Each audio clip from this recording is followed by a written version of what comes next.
Ma très chère Barbara, je viens ce jour te parler d'un livre que j'ai découvert en crèche quand j'y travaillais, qui s'appelle Papa. Voilà. Alors, Papa a été écrit par Philippe Corentin, et les dessins sont de lui aussi a priori. Il est aux éditions Lutin Poche.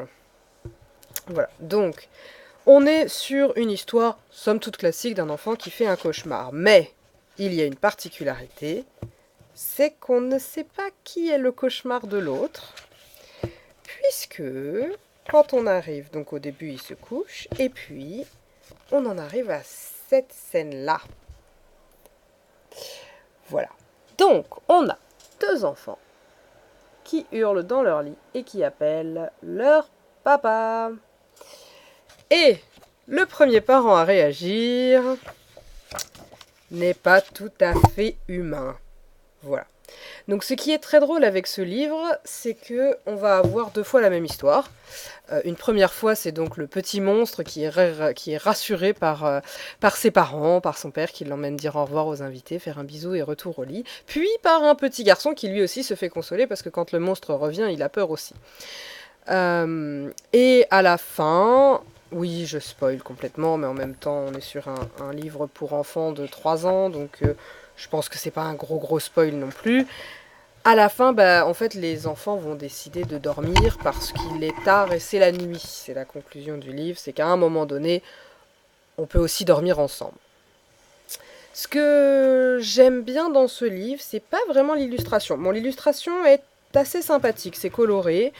Il y a beaucoup de... C'est pas pour les tout petits, on n'est pas sur de l'aplat comme sur le dernier livre, mais on est sur quelque chose de joyeux, de coloré. Voilà, c'est efficace aussi, quoi, comme dessin. Je suis pas une fan des traits, mais je trouve que pour un enfant, c'est bien. L'histoire est rigolote, les illustrations, je trouve que ça va. Même si, bon voilà, par exemple, en fait, les humains, je les trouve finalement moins réussis que les monstres, ce qui est plutôt rigolo comme constat. Mais bon, c'est pas bien grave en soi. Ce que j'aime bien surtout, c'est qu'évidemment, ça parle de la peur et des cauchemars, et ça relativise beaucoup, puisque l'idée c'est de dire que les cauchemars,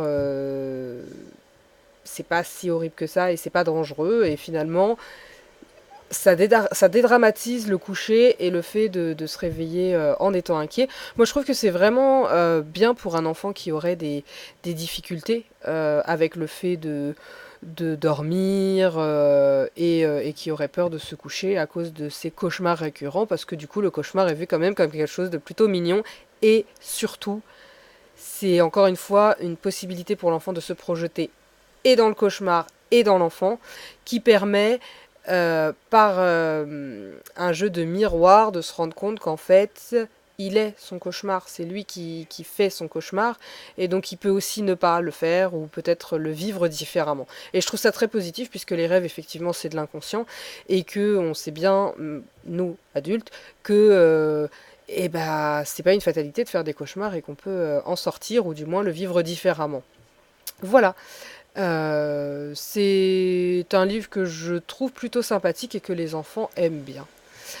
C'est tout pour aujourd'hui, je t'embrasse et à une prochaine fois.